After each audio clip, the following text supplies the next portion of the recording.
Alors aujourd'hui, donc c'est censé être le dernier cours qu'on a ensemble. Ça sera... Non, ça sera probablement pas le dernier en fait. On verra à la fin. Bon, en fait, j'aurais besoin de, en tout, 2 séances comme celle-là, celle qu'on va faire aujourd'hui, et puis une autre pour aujourd'hui vous parler des mouvements de particules dans la métrique de Schwarzschild et quelques tests généraux quelques tests de la relativité générale. Vous avez commencé à voir l'avance de Perry et de Mercure avec Pierre, c'est ça? On va voir ici d'autres tests. Donc on va continuer sur cette lancée des tests expérimentaux aujourd'hui. Et du coup, dans une séance ultérieure, j'aimerais vous parler de trous noirs. Donc en gros, en fait, il y a vraiment deux types de mouvements qu'on va étudier. Aujourd'hui, on va considérer que la gravitation est un effet qui déforme faiblement l'espace-temps. Donc ça va être les effets relativistes, les effets de relativité générale, ça va être des perturbations, ça va faire des trucs qui sont petits. On va voir comment ça dévie un petit peu la lumière quand elle passe à proximité. On va voir comment ça retarde un petit peu l'écho des ondes électromagnétiques quand on l'envoie sur une planète. Vous avez vu avec Pierre, vous êtes en train de voir, on en rediscutera précisément de si vous êtes en train aussi de l'effet, mais ça perturbe aussi l'ellipse que décrivent les planètes autour du Soleil, ça les perturbe faiblement. Donc c'est le premier truc. Ensuite, quand on s'approche du rayon de Schwarzschild, qui est ici, là je vais vous redire un peu ce que c'est que tout ça, mais donc on voit que dans la métrique qui est en haut là, il se passe quelque chose de singulier quand le rayon approche de A, le rayon de Schwarzschild, et là les effets relativistes, les effets de relativité générale deviennent importants, et les objets dans lesquels les objets qui sont contenus effectivement à l'intérieur de la surface définie par ce rayon-là s'appellent des trous noirs, et on va voir ce qui se passe quand on est près du trou noir et éventuellement quand on passe à l'intérieur. Donc là, ça va être vraiment des situations extrêmes, et c'est là aussi où c'est intéressant, il se passe des choses nouvelles, et il faudra vraiment se poser des questions différentes, c'est-à-dire qu'est-ce que veulent vraiment dire les coordonnées qui sont là, qu'est-ce que c'est que le temps, qu'est-ce que c'est qu'une coordonnée radiale dans un espace de Schwarzschild. Aujourd'hui, on va s'intéresser à des effets perturbatifs, donc le Soleil, en gros ça va être ça l'objet qu'on va prendre, dans le système solaire, le Soleil crée un champ gravitationnel qui est là et qui attire les planètes et qui attire un peu la lumière, etc. Mais ça fait un effet qui est faible. On va voir dans quel sens plus tard. Et donc ce qu'on va faire aujourd'hui, on va écrire l'équation des géodésiques, on va l'écrire de cette manière plus précise que ce qu'on avait fait auparavant. Je vous la réécris une dernière fois ici pour avoir toutes les formules dont on aura besoin. On avait vu au tout début du cours, un des premiers trucs qu'on a écrit, c'est la chose suivante. Je sais plus ce que j'avais pris comme paramètre ici, taux probablement. Allez, je vais mettre S.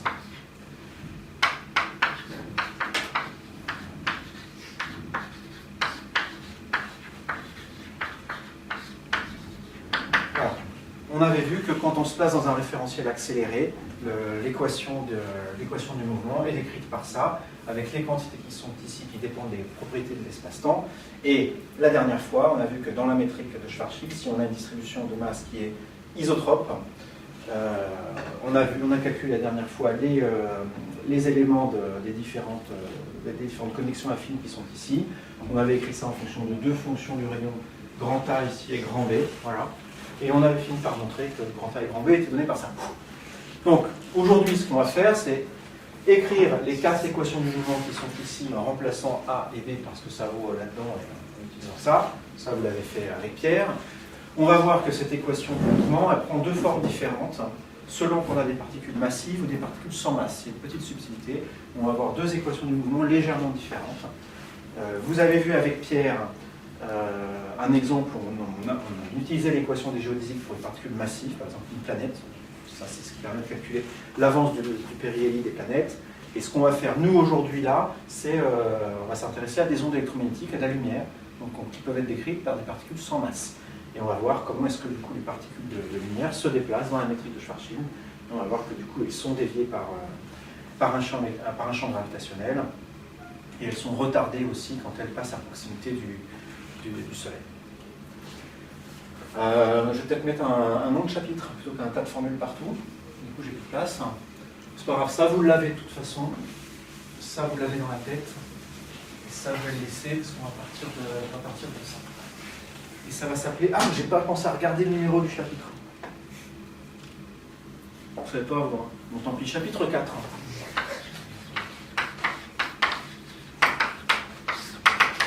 ça va s'appeler mouvement relativiste.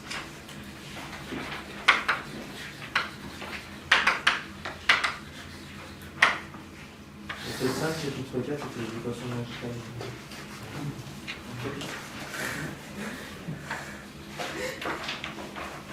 Ça, sur la vidéo, vous allez voir que du feu. Sauf que là, c'est un peu plus sale. Ok, bref. Alors, je vais donc commencer par, dans une première partie par écrire les équations du mouvement.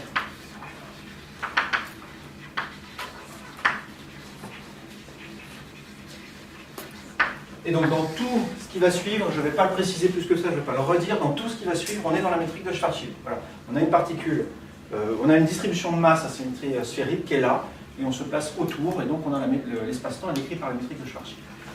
Le mouvement de particules, on l'avait écrit de cette manière-là. Donc ce que j'avais fait, attention, ce que j'avais fait quand je vous ai écrit ça, c'est que j'avais dû prendre ici, non pas ds, mais j'avais dû prendre des taux, le temps propre. Ce n'est pas forcément un problème, puisque l'un est proportionnel à l'autre, et donc si on a ici une formule comme ça avec ds, on peut en déduire ça avec des taux, et vice-versa. Il faut quand même faire attention à quelque chose. L'équation telle qu'elle est écrite ici, elle va poser problème quand on a des particules qui sont sans masse. Parce que je vous rappelle que pour une particule de masse nulle, ds carré, il vaut 0, tout le temps. Le ds carré, vous vous rappelez qu'un espace-place est donné par C2 dt2 moins dr2, où ça c'est la distance. Vous voyez que si effectivement on a une particule sans masse, elle se déplace à la vitesse de la lumière, et ça c'est toujours égal à ça. Pendant un temps dt, la particule avance de dr égale cdt. Donc on a ça qui est identiquement nul pour les particules de masse nulle. Donc du coup, le S, l'intervalle, c'est pas une bonne variable pour décrire l'avancée d'un photon. Ce que je suis en train de vous dire, c'est que si vous mettez à la place d'un photon qui va à la vitesse de la lumière, le temps pour lui ça ne veut rien dire. Il vit qu'un instant. Si on se met dans le référentiel du photon lui-même, le temps il passe infiniment lentement, et donc c'est pas une bonne variable d'avancée du photon que de prendre le temps propre du photon. Le temps n'avance pas pour le photon. Donc je vais écrire ça de manière un peu plus générale. En fait, on peut montrer, quand on fait des maths et qu'on étudie les courbes qui relie un point A à un point B sur une surface, et une courbe qui est telle que le chemin est extrémal. On a une surface qui est un peu courbée, on a un point A et un point B. L'équation des géodésiques, elle vous dit en fait qu'une particule suit ici le chemin dont la longueur est extrémale, en fait est stationnaire, à condition que ça vérifie ça. Et on montre dans ce cas-là que on exprime ça avec un paramètre que je vais noter sigma de manière générale, et qui n'a rien à voir en fait forcément avec le S qui est ici. Il se trouve que pour une particule massive, le paramètre qui est ici, qu'on appelle paramètre affine, il est effectivement proportionnel au temps propre, et donc le temps propre pour une particule massive, c'est un bon moyen de paramétrer la manière dont ça se propage dans l'espace-temps. Et si vous avez un photon qui se propage, on peut aussi écrire une équation du mouvement en prenant un autre paramètre. Voilà. Donc, pour l'instant, on va juste supposer que ce paramètre existe, et on n'a pas besoin d'en dire plus en fait, parce que ce qui va se passer, c'est que cette équation-là, je vais la réécrire avec sigma tout de suite, en fait, elle fait intervenir, quand je dis cette équation-là, ce sont 4 équations, suivant la valeur de lambda, donc on aura une équation sur le temps, une sur R, une sur θ, une sur φ, et on va se servir de ça pour relier ces variables entre elles. Donc, toutes ces variables dépendent de sigma, et on va éliminer sigma en fait, voilà. Et on va du coup avoir par exemple R en fonction de t, θ en fonction de t, et φ en fonction de t. Du coup, on saura à quel temps, pour quelqu'un qui est extérieur, qui regarde la particule de loin, à quelle position se trouve la particule à chaque instant. Voilà. Donc il suffit de supposer ici que l'équation des géodésiques s'écrit de cette manière-là, avec un paramètre sigma, qui est un paramètre affine. Voilà. Et alors, je vais écrire maintenant cette équation-là de façon explicite pour les 4 coordonnées, pour le temps, pour le R, pour θ et pour φ. Donc je vais remplacer lambda par 0, 1, 2 et 3. C'est parti. Pour le temps, il suffit de regarder dans les matrices ici. Donc je vais mettre ici le temps là-haut, donc c'est la matrice qui est là-haut. Il n'y a que 2 éléments qui sont non nuls. Celui entre R et T, celui entre T et R. Du coup, ça fait 2 fois le même terme ici. On en a un où vous avez R et T, puis l'autre où vous avez T et R, mais du coup, c'est 2 fois le même terme. Donc on se retrouve avec 2 fois le nombre qui est là-dedans, D' sur 2B, fois dt sur d sigma, dr sur d sigma est égal à 0. Donc voilà comment est-ce que le temps évolue en fonction de sigma. Et alors, à partir de maintenant, y compris pour les équations qui vont suivre, je vais prendre une notation un tout petit peu plus compacte pour ça. À la place de D2T sur D sigma 2, je vais prendre une notation que vous connaissez bien dans un autre contexte, je vais prendre des points-points. En mécanique élémentaire, les points, c'est des dérivés par rapport au temps. Voilà, pour moi, ici, ça ne va pas être ça, ça va être par rapport à sigma, mais ça va être beaucoup plus simple d'écrire ça comme ça. Par contre, du coup, il faut que je fasse attention à les faire clairement les points, mais je vais le faire, et ça va faire des expressions qui sont un peu plus compactes. P' sur B fois T point. Ça, en cas, on n'a pas d'habitude en T point. dt sur dt, ça fait 1 ici, c'est par rapport à sigma la dérivée. Fois R point est égal à 0. Donc voilà, cette équation-là s'écrit pour le temps de cette manière-là. Ben, je vais écrire la même chose, enfin les équations correspondantes pour R. Ben, c'est parti, je remplace lambda par 1. Donc ici j'ai D2R, pardon, D2R sur D sigma 2, c'est-à-dire R.1. Et les termes qui sont ici, ben, j'en ai 4, et c'est que les termes diagonaux du coup. Donc les termes en TT, RR, θ, θ et phi. Donc c'est parti. Le premier ici en TT, c'est B' sur 2A fois T point au carré, plus celui ici en RR,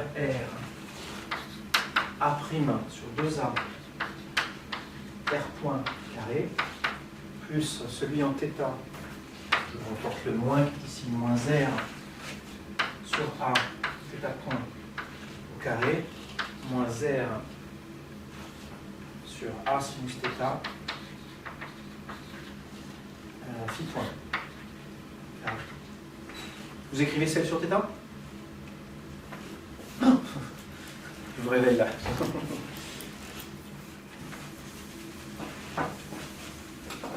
Alors je vous écoute.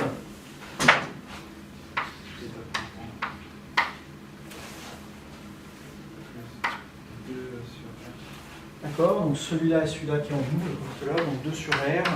C'est quoi les points qui vont avec?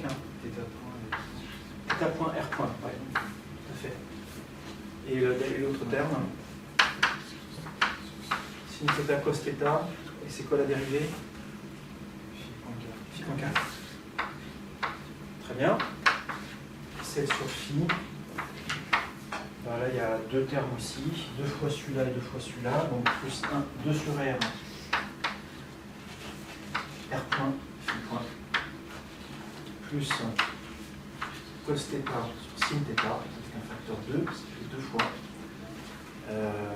Et du coup, c'est θ et phi. Voilà. Donc on a 4 équations, sur la phase j'en ai plus besoin. On a ici 4 équations sur les 4 variables, R, T, θ et phi. Donc toutes ces variables dépendent de sigma, du paramètre sigma, donc je vais effectivement probablement pouvoir éliminer sigma de là-dedans et exprimer 3 des variables en fonction du son. Alors, le problème, tel qu'il est écrit là, il est un petit peu trop général. Je vous rappelle que le Rθ phi ici, c'est les coordonnées sphériques dans l'espace à 3 dimensions, et typiquement, les problèmes qu'on va étudier ici, ils sont quand même tous un peu du même style. On a la masse, ici le Soleil par exemple, qui est responsable de la maîtrise de Schwarzschild autour de lui, et on va envoyer quelque chose là-dedans, avec une certaine vitesse, ou dans une certaine direction. Donc c'est vraiment ça la situation. Voilà. On n'étudie pas plein d'objets différents, on en a un qu'on envoie. Donc ça peut être par exemple une source de lumière qui envoie de la lumière, ou ça peut être une planète en train de partir dans cette direction-là. Voilà. En tout cas, ça délimite clairement une symétrie dans le problème. Si on se place, si j'ai la masse qui est ici, j'ai une vitesse, j'envoie quelque chose dans cette direction-là, mais que si je prends le plan qui contient la masse et qui contient le vecteur vitesse aussi, c'est un point de symétrie du problème, ça. La masse, elle n'a aucune raison, si elle part dans cette direction-là, de tout d'un coup aller vers le haut ou vers le bas du plan. Elle va rester dans le plan. Si elle se met à aller d'un côté ou de l'autre, il faut qu'il y ait une raison physique pour briser cette symétrie. Pour se dire qu'il y a quelque chose en haut du plan qui est différent d'en bas du plan. Là, le problème, il est symétrique par rapport à plan. Donc il n'y a pas de raison que ça soit le cas. Donc quelque chose qu'on envoie dans le plan ici, dans cette direction-là, ça va forcément rester dans le plan de symétrie. Donc ce qu'on va faire, c'est qu'on va adapter les coordonnées cylindriques, les coordonnées sphériques à ça. C'est-à-dire on va choisir θ et phi d'une manière intelligente. Une manière intelligente de faire ça, c'est de dire, ben voilà, ça c'est le plan dont je viens de parler ici, qui contient la masse et puis la direction initiale de l'objet qu'on est en train d'étudier. Et on va appeler on va noter pour les coordonnées sphériques la chose suivante. Je le refais. On va noter la chose suivante. Donc vous vous rappelez que les coordonnées sphériques, c'est comme ça. Si j'ai un objet vraiment quelconque ici, ça on l'appelle R, ça on l'appelle θ, et puis après on prend une direction de référence, celle-là par exemple. Et puis ça on l'appelle φ. Donc voilà, si j'ai un objet ici que je repère en coordonnées sphériques, donc on a φ qui est dans le plan, on a θ ici qui donne à cette direction-là, et puis R qui est la distance qui est là. Et ben donc je vais prendre vraiment les coordonnées sphériques de ce type-là, c'est-à-dire que je vais prendre l'axe à partir duquel est défini θ perpendiculaire au plan de symétrie, ce qui veut dire que si le mouvement reste confiné dans le plan qui est ici, que vaut θ? Pi sur 2, et il reste égal à pi sur 2. Donc que la particule reste dans le plan, ça veut dire que θ sera égal à pi sur 2 tout le temps. Donc ici, ce n'est pas une simplification qu'on fait en faisant une hypothèse en plus, c'est vraiment, on choisit le système de coordonnées de manière intelligente. Voilà. Si on prend ça autrement, il va y avoir du θ, il va y avoir du φ, mais c'est juste qu'on n'a pas été assez malin. Donc, soyons malins, et d'ailleurs qu'il y a déjà assez de difficultés, enfin de lignes de calcul à écrire. Donc on va faire ça, on choisit le système de coordonnées, donc on dit qu'on se place dans le plan équatorial en fait, c'est ça.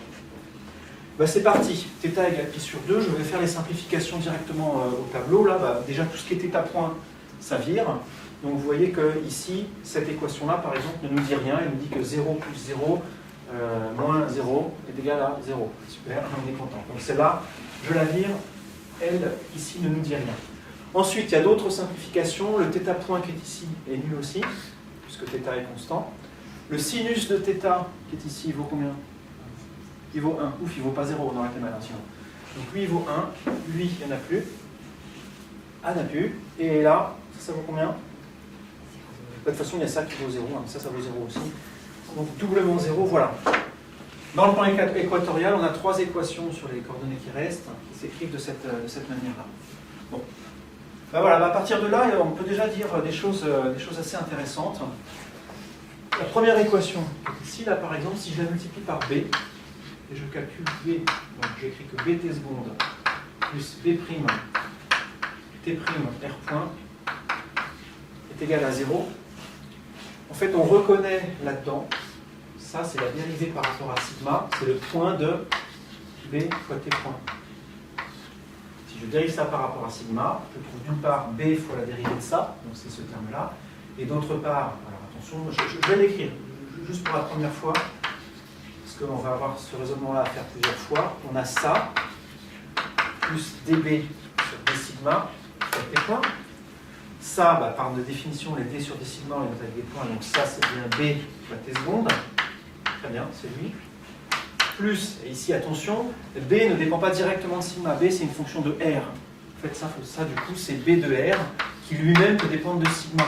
Donc quand on dérive b par rapport à sigma, on se retrouve à db sur dr, ce qu'on a noté b', fois dr sur d sigma, ce qu'on a noté r point. Voilà. Puis je recopie lui bêtement le t point. Donc la dérivée de ça, elle s'écrit de cette manière-là. Et donc ça, c'est effectivement, si je ne me suis pas trompé, le terme qui est ici. Donc, le fait que ça soit nul, ça nous dit que ça c'est nul, ça nous dit donc que la quantité qui est entre parenthèses est constante. Donc bt point est une constante. Et je vais noter cette constante k fois c carré. Le c carré, il est juste là parce que ça va simplifier un petit peu dans les équations après, il va s'enlever en fait. Il va simplifier. Si je ne le mettais pas, je me retrouverai après avec des 1 sur c carré à des endroits qui vont être un peu embêtants à écrire. Donc voilà. Donc d'une part, on a bt point qui est égal à 0, et b, je vous rappelle, qui est donné par c2, facteur de 1 moins 1 sur r. Donc voilà, on a une première relation ici entre t point et r qui s'écrit de cette manière. Je l'encadre sous cette forme-là. On en aura besoin tout à l'heure. La dernière équation, celle sur phi, elle aussi, elle nous dit quelque chose d'intéressant. De la même façon, ça c'est aussi la dérivée de quelque chose. Alors, je ne sais pas si vous le voyez. Vous voyez de quoi ça c'est la dérivée? Alors si je multiplie par r, ça fait r phi point point plus 2 r point phi point. Et ça, c'est la dérivée de quoi? Ah non, Il y a le 2. Bah, multiplions par R2. Parce que ça, du coup, c'est effectivement, ça, c'est la dérivée par rapport à sigma de R2 phi point. Parce que si je dérive ça par rapport à phi point, par rapport à sigma, ça fait phi point point, c'est bien lui. Donc ça fait R2 phi point point plus, donc ça fait lui.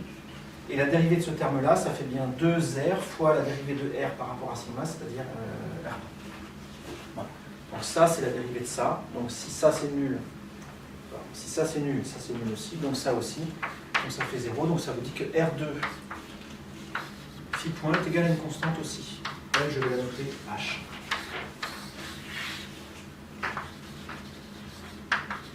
Ça vous dit quelque chose, ça, comme grandeur? C'est le moment cinétique. Hein. Alors, en mécanique classique, quand le point veut dire la dérivée par rapport au temps et que R désigne le rayon physique, effectivement, ça, c'est le moment cinétique. Ici, c'est l'analogue du moment cinétique dans le problème qu'on est en train d'étudier ici. Donc, les deux expressions qui sont là, je vais les noter, et de ça, j'en ai plus besoin. En fait, voilà, vous avez passé du temps à ça, mais vous pouvez l'oublier maintenant. Ah, vous l'aviez déjà oublié.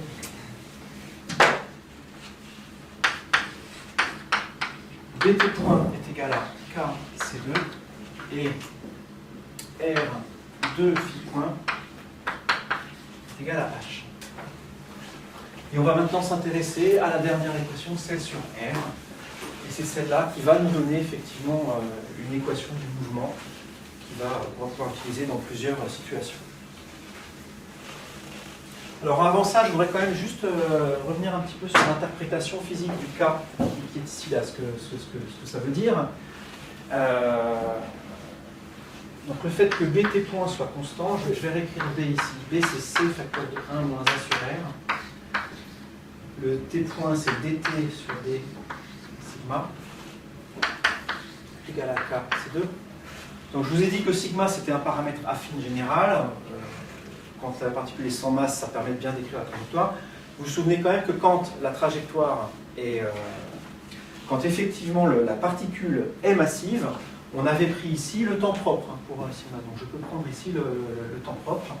Et on se retrouve avec, pour une particule massive, quelque chose de ce type-là, dt sur dτ, qui est relié à ici cette constante, et ici c'est relié à r. Si on se passe loin de la masse, donc je vais vraiment très très loin, tel que R est très très grand devant A. Si R est très grand devant A, loin, on n'a que C2 fois 1, dt sur d taux, égale à KC2, et C2 simplifie, et on se retrouve avec K, en fait, c'est dt sur d taux. Et ça, on en a une interprétation physique. Vous vous rappelez que le t ici, c'est la coordonnée temporelle, hein, et taux, c'est le temps propre. Ça, c'est ce qu'on a appelé gamma. C'est le facteur de Lorentz en relativité. Hein. Le rapport entre le temps, la coordonnée de temps et le temps propre expérimenté par quelqu'un, c'est le facteur de Lorentz. Et ça s'écrit aussi, c'est l'énergie divisée par mc carré. L'énergie totale d'un corps en relativité restreinte, c'est gamma mc2. Donc loin de la masse, voilà, l'interprétation de K, c'est donné par ça. Et comme c'est une constante, ça c'est valable, elle est valable partout cette interprétation. Ce que je suis en train de vous dire, c'est que le K qui est ici, c'est finalement l'énergie par unité de masse de la particule massive. Cette interprétation n'est valable que si la particule, encore une fois, est massive. Et dans ce cas, voilà, le K qui est ici, c'est vraiment ça. Ça, c'est l'énergie par unité de masse. Alors, par unité de masse, c'est un peu hardi, par unité d'énergie de masse, on va dire. Voilà. En fait, c'est le rapport entre l'énergie et l'énergie de masse. Donc ça, on peut le garder en tête pour interpréter certaines choses un peu plus tard. Nous, comme ici dans la suite, on va s'intéresser à des photons, cette remarque-là, on va pas la pousser plus avant. Mais vous pouvez y penser, ça, quand vous étudiez l'avance du péril de Mercure, par exemple. Donc le cas qui intervient dans l'équation du mouvement, c'est vraiment ce gamma. Bon. En tout cas, c'est une constante, elle est écrite là-bas. Le H, vous avez vu que c'est relié à cette quantité qui ressemble au moment cinétique. Donc en fait, là, ce qu'on a fait, c'est qu'on a écrit ce qu'on appelle les intégrales premières du mouvement. On a des équations du mouvement et on a trouvé des quantités conservées. Au cours du mouvement, B fois T point est conservé et R carré phi point est conservé. ces quantités, ça correspond donc à l'énergie, en gros, et au moment cinétique. Maintenant, intéressons-nous à ça. Donc l'idée, ça va être de transformer ça, de l'intégrer ça aussi pour trouver quelque chose de constant. Donc de trouver quelque chose dont ça, c'est la dérivée. Comme tout à l'heure, on va dire, ouais, d sur d sigma de une parenthèse est égal à 0. On est content, ce qu'il y a dans la parenthèse, donc, du coup, c'est constant. Alors ça paraît un peu plus difficile là à voir comme ça. Je rappelle que B et A dépendent de R, hein, c'est des fonctions du rayon. On va faire quelques simplifications quand même, parce qu'il y a des choses qu'on connaît là-dedans. Par exemple, le t point carré qui est ici, on peut l'exprimer en fonction de R, puisque la relation entre R et T est donnée là. Hein. B, je rappelle, dépend de R. Donc si on passe B de ce côté-là, T point, c'est simplement K C2, donc au carré, ça fait ça, divisé par B2. Voilà, donc je vais remplacer là-dedans T point carré par ça. Le R point carré ici, lui, je le laisse comme ça pour l'instant. Et le phi point carré, c'est H carré sur R carré. D'après l'expression qui est là. Donc si je remplace tout ça dans l'expression qui est ici, ça me donne. C'est parti. Et là, vous allez devoir dire un truc intelligent.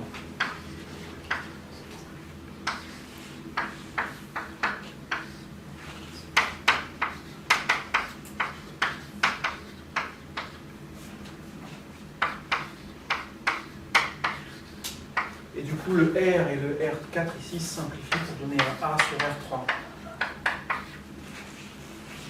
On peut simplifier ça encore un petit peu là.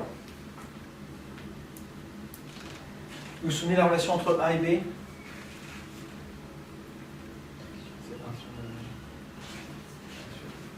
Ouais, alors on l'avait écrit de manière beaucoup plus simple. AB, c'est carré. Donc du coup là-dedans, je vais le faire directement ici, le AB carré, ça donne simplement C carré fois B. Et dans C carré ici, ça simplifie partiellement avec le C4 au-dessus. Donc on a quelque chose qui ressemble à ça. Ce que cette expression a de plus sympathique que celle-ci, c'est que là-dedans, il n'y a plus que du R. C'est la seule variable qui intervient. Ça, c'est une équation différentielle sur R. Hein. Dérivée seconde de R par rapport à sigma, dérivée première de R par rapport à sigma, et puis ici, des fonctions de R. Alors, c'est une équation différentielle qui n'est pas linéaire. Hein. Il y a un second terme ici qui n'est pas constant, donc elle est compliquée, mais c'est une équation différentielle qui fait intervenir le R. Et donc, on va essayer d'intégrer ça. On ne va pas le faire ici, ça va prendre 10 minutes, mais je vais vous montrer en fait une autre manière de trouver cette équation-là. Et ce que je vais faire plutôt, c'est de vous montrer que la deuxième expression qu'on va trouver revient à celle-là quand on la dérive. Donc on va trouver la constante d'une autre manière, de manière très simple, vraiment ça va prendre 2 lignes. Et à partir de cette constante, en la dérivant, on va montrer que ça correspond à cette égalité. La manière de faire ça, la manière maligne, c'est d'écrire le ds2. ds2 est égal à b dt2 moins a dr2 moins r2 sinus dθ2 plus sinus carré θ dφ2. Alors je vais tout de suite me placer dans le cas que j'ai considéré là, où θ est constant. θ est constant, ça saute. Et que vaut sinus θ dans notre cas? Plus loin. Effectivement, θ égale pi sur 2. Donc on a juste ça. R2 dφ2. Voilà. On a deux cas ici à considérer, séparément. Si on a une particule massive, le ds qui est ici, bah, je peux le prendre comme je peux le prendre égal à d sigma, c'est-à-dire je peux décider de prendre non pas comme paraffine à mettre, mais comme paramètre affine. Je peux prendre comme paramètre affine sigma est égal à s. C'est ce qu'on a fait tout à l'heure. Et donc le ds qui est ici, c'est un d sigma. Je vais tout diviser ça par d sigma carré.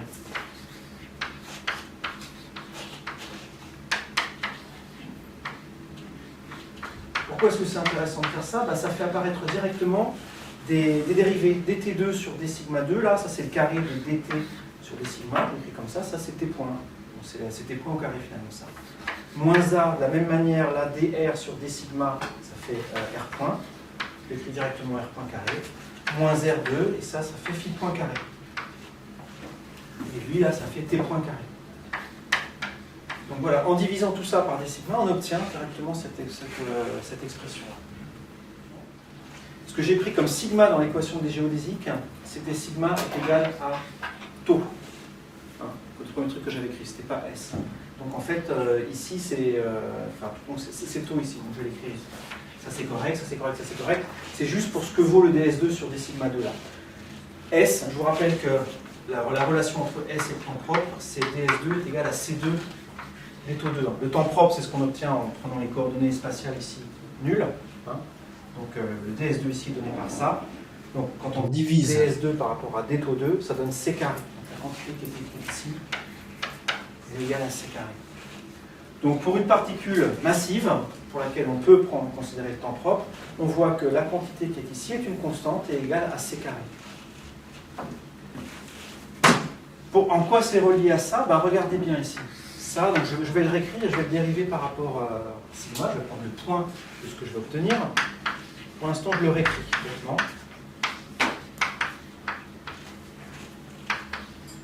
Moins R2 phi point carré. Voilà. Là-dedans, je vais encore, comme je l'ai fait tout à l'heure, remplacer T point par KC2 sur B en utilisant l'expression qui est ici. Donc ça fait B K2 C4 sur B carré, moins A R point carré, et moins R2, et j'ai dit que phi point carré c'était H2 sur R4. Donc ça fait H2 sur R2. Voilà. J'ai simplement remplacé ici un T point et H point parce que ça vaut en fonction des expressions qui sont là. Et donc du coup ça fait... On a R2-6PO là, c'est ça? Je pas à côté? C'est pas ça son nom, c'est quoi? Non, c'est R2D2 et... Le gars qui veut faire le geek et qui n'arrive pas. Quoi. Désolé, je ne le ferai plus.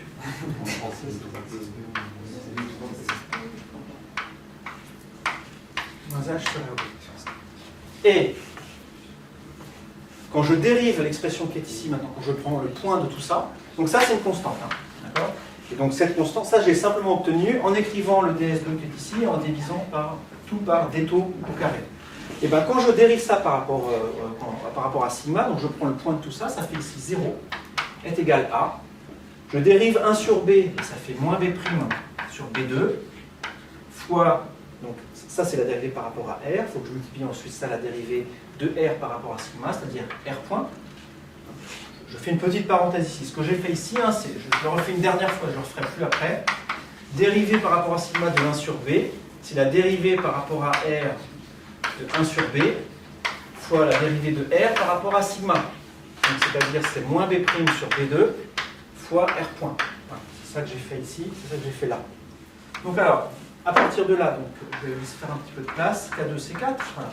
La dérivée de ça, c'est parti. Donc c'est la dérivée par rapport à sigma. Donc, on a d'abord la dérivée de A, c'est-à-dire moins A' fois R point, fois le R point carré qui est ici, ça fait un R point cube, moins A fois la dérivée de R point carré par rapport à sigma, donc ça fait 2 R seconde R point, et la dérivée de ce terme-là, plus 2 H2 sur R cube fois R point. Voilà, là cette fois-ci il y a tous les termes. Et alors on voit ici que y a pas mal de choses qui se simplifient. Déjà le DR point il y en a partout, je peux le simplifier là, lui je peux en enlever un, là je peux enlever celui-là, je peux enlever celui-là. Et dans ce qui reste, on voit que ça commence vraiment à ressembler à ça. Bah oui, si je divise tout par 2 ici, je peux le faire directement là. J'enlève les deux, donc ici j'ai un demi, et là j'ai un demi aussi. Et c'est même directement ce qu'il y a au tableau là. Si on prend ça et qu'on le divise par A, je ne vais pas refaire ce que je viens de dire là, mais on voit qu'effectivement, les termes ici se correspondent à ceux-là. Donc la dérivée, dire que la dérivée du terme qui est ici, et donc qui est là, est nulle, ça revient à l'équation qui est là. Donc si on avait intégré ça, en fait, on serait retombé sur l'équation qui est là. Donc ce que je suis en train de vous dire, c'est que voilà, la troisième équation du mouvement, elle a cette tête-là. Et si je l'exprime en fonction simplement de R, elle a aussi cette tête-là, avec un C carré ici. Bon. Donc, on se retrouve avec une équation ici, qui fait intervenir R. Donc ça, c'est aussi une intégrale première du mouvement. Ça nous dit quelque chose sur R point carré, en fonction de R ici, et de grandeur qui sont des... Ça, c'est une constante, et ça, c'est une fonction de R. Ça, c'est dans le cas où la particule est massive. J'ai écrit pour ça ici que sigma est égal à 2. Si la particule n'est pas massive, c'est encore plus simple que ça en fait, parce que si la particule est masse nulle, le ds carré ici vaut 0. Et donc je peux maintenant tout diviser par d sigma au carré, ben, j'ai 0 ici. Voilà. Le reste c'est la même chose, hein. dt sur d sigma ça fait encore t points par définition de sigma. Voilà. Donc, le deuxième cas, on a 0 ici, et la même chose de l'autre côté, ça ne change rien. Donc là où on avait un c carré, on se retrouve avec un 0. Donc ici, là où on avait un c carré, on se retrouve avec un 0, et là aussi. Donc si je veux écrire l'équation la plus générale, que la particule ait une masse ou pas, je vais le faire de la manière suivante. Je vais écrire que moins a r point carré moins h sur r2 plus k2 c4 sur b est égal à... Je vais noter ça comme ça. À partir de maintenant, ça va vouloir dire, attention, la ligne du haut, c'est pour les particules massives, la ligne du bas, c'est pour les particules sans masse. Et il n'y a vraiment que ça qui va changer à chaque fois. Alors, pour l'écrire d'une manière peut-être un petit peu plus suggestive, qui va vous rappeler des choses de mécanique classique, je vais tout diviser par moins a. Et je vais écrire que r point carré moins h sur a r2, je divisé par moins a, moins k2 c4 sur ab est égal à c2 sur a, et ici 0. Et alors pourquoi est-ce que c'est un peu plus simple d'écrire ça? Il y a plusieurs raisons. Tout d'abord ici le ab vaut c carré, donc tout ça en fait c'est une constante finalement. On se trouve avec r point carré. Ce terme-là, donc ça fait simplement moins k2 c2. Voilà. Le terme qui est ici, h sur r, je vais développer ce que vaut a. A, vous vous souvenez que c'est 1 sur... Je vais la répéter ici. A, c'est 1 sur 1 moins A sur R. Ça, c'est ce qu'on a vu la dernière fois dans la méthode de Charpy. Donc, 1 sur A, c'est un truc simple. 1 sur A, c'est 1 moins A sur R. Et du coup, ici, attention, c'est un R carré.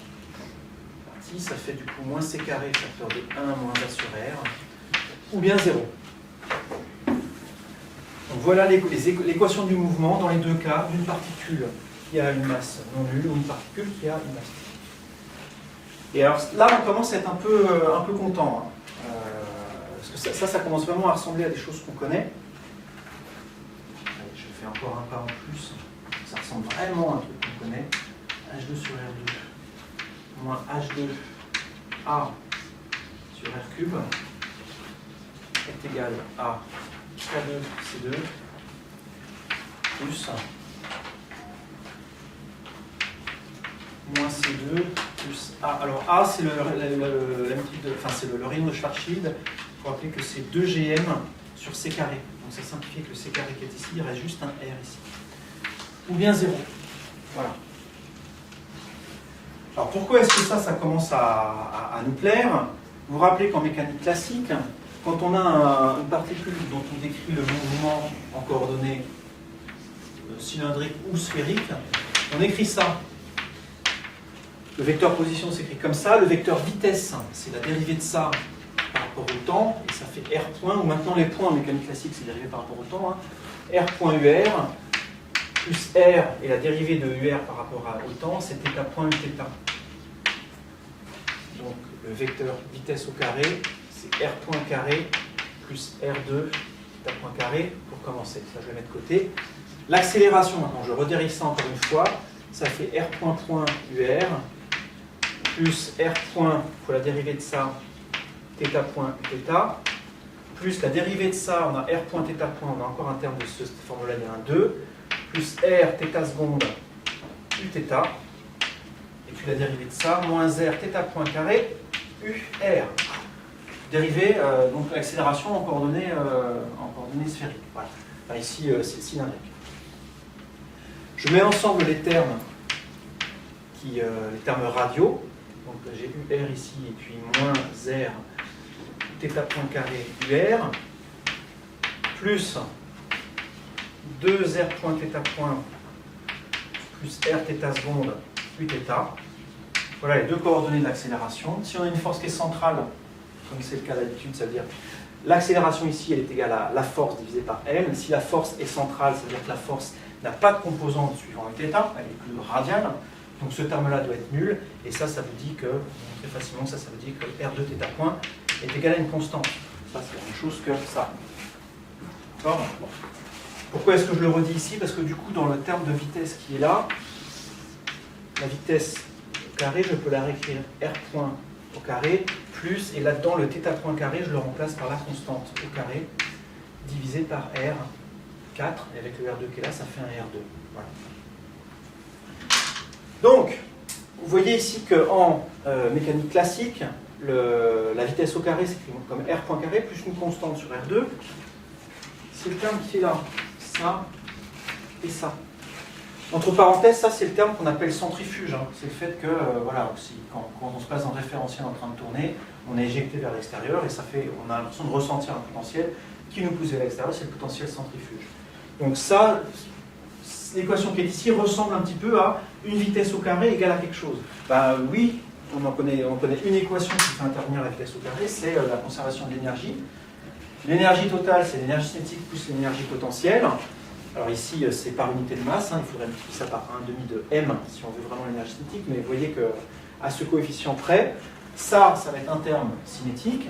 Et c'est pas tout, vous avez aussi lui là, pour trouver ici le potentiel gravitationnel. Ça, c'est le potentiel gravitationnel. Donc vous avez ici, je ne vais pas aller trop vite non plus, là, je m'emballe, je reprends calmement. Le terme qui est ici, il est relié à V de cette manière-là, donc, et le terme d'énergie potentielle, ça serait 1,5 de m v carré. Donc, par unité de masse, ça serait 1,5 de v carré. Donc le terme qui est ici, c'est le double de l'énergie cinétique. Ça, c'est le double de l'énergie cinétique par unité de masse. Ça, c'est le double de l'énergie potentielle par unité de masse. Donc effectivement, là, on a une équation qui commence à nous dire on a une énergie cinétique et une énergie potentielle, et la somme va être probablement conservée. Sauf que c'est un petit peu plus compliqué que ça, on a un terme en plus. Alors, on a des constantes ici, ça c'est une constante, ça c'est une constante. Bon, ok, bah, comme on veut que ça soit, enfin, on s'attend à ce que ça soit conservé, si on ajoute des constantes, ça ne va pas faire grand-chose. Et on a un terme en plus. Lui. Ce terme-là n'a pas c'est un terme 1 sur R cube, et qui n'a pas de pendant classique. Et donc ça, c'est vraiment un effet purement de relativité générale. La relativité générale apporte un autre terme dans le potentiel d'interaction, dans le terme radial, en 1 sur R cube. Et on voit que ça, c'est vraiment un terme qui ne dépend que qui vient de la relativité générale, parce qu'il y a A dedans. Il y a le rayon de Schwarzschild qui intervient là-dedans. Donc il y a la masse et il y a le grand G, la constante de la gravitation. Ça apparaît nulle part ailleurs, ça. Ça apparaît là, G. Mais vous voyez que là, ça c'est le terme classique, il n'y a pas de C là-dedans, il n'y a pas la vitesse de la lumière. Ça c'est le potentiel newtonien habituel. Les C se sont simplifiés là, dans le calcul, dans le C qui est dans la définition de A et le C carré qui est devant. Donc ça c'est un terme habituel classique. Et finalement, donc, ce que fait la relativité générale, c'est d'ajouter ce terme-là. Autre remarque, vous voyez que les photons, les particules de masse nulle en général, ne sont pas soumises à ce terme ici d'interaction classique. Donc on vous dit des fois, ouais, la lumière, elle est attirée par les corps en relativité restreinte, en relativité générale. Alors c'est un peu plus subtil que ça, il ne faut pas le dire comme ça. Le terme newtonien habituel, ici qu'on retrouve dans cette expression relativiste, ne s'applique pas aux photons. C'est zéro là. Les photons, ils sont sensibles à autre chose, ils sont sensibles à l'huile. Et puis bon, à ce terme-là aussi. Et c'est ces termes-là qui vont avoir un effet sur la propagation des photons. C'est pas ce terme-là newtonien. Bon, bah là on a l'équation sous une forme qui va être manipulable assez facilement, malgré les apparences. Je ne sais pas si ça vous paraît simple ou pas, cette expression, mais on a juste, du point de vue formel, hein, on a une dérivée ici, on a la dérivée première de R par rapport à sigma, qu'on va pouvoir exprimer en fonction de tout le reste. Donc si on se débrouille bien, on pourra exprimer R en fonction de sigma ou R en fonction d'une autre variable d'ailleurs. Donc dans la suite là, alors je vais peut-être regarder l'heure pour voir à quel point où est-ce que je m'arrête. Oui, bah, je pense qu'on va faire une première pause ici, c'est peut-être pas mal. Et puis ce qu'on va faire après, c'est qu'on va utiliser les équations qui sont au tableau pour relier d'une part R à phi, donc avoir la trajectoire dans l'espace, hein, vraiment. Donc ça va nous dire ça, bah voilà, si on a quelque chose qu'on envoie comme ça, puis ça fait ça. Ce quelque chose, ça va être de la lumière, donc on va prendre ici l'option 0 ici. Et ça, on aura cette équation-là, et jointe avec une autre équation, on aura R en fonction de phi. Et ça nous permettra notamment d'avoir du coup aussi phi en fonction de R, et ça va nous permettre de trouver ça. Phi, c'est l'angle qui est là, R, c'est ça, et phi, c'est l'angle qui est là. Ça va nous permettre de savoir comment est-ce qu'un rayon de lumière est dévié quand il passe à proximité d'un point. Et ça va nous prendre vraiment, une fois qu'on aura R de phi, ça va nous prendre à peu près 4 minutes pour avoir la déviation de la lumière. Et dans un deuxième temps, on cherchera R en fonction de T, pour avoir du coup T en fonction de R, et là ça nous donnera le temps que met une particule, enfin que met de la lumière ou une onde électromagnétique pour aller d'un point à un autre, par exemple la Terre, une autre planète, et puis revenir, et c'est ça qui va nous permettre de dire des choses sur le retard de l'écho radar. Voilà les deux choses au programme de la suite. On s'arrête 5 minutes.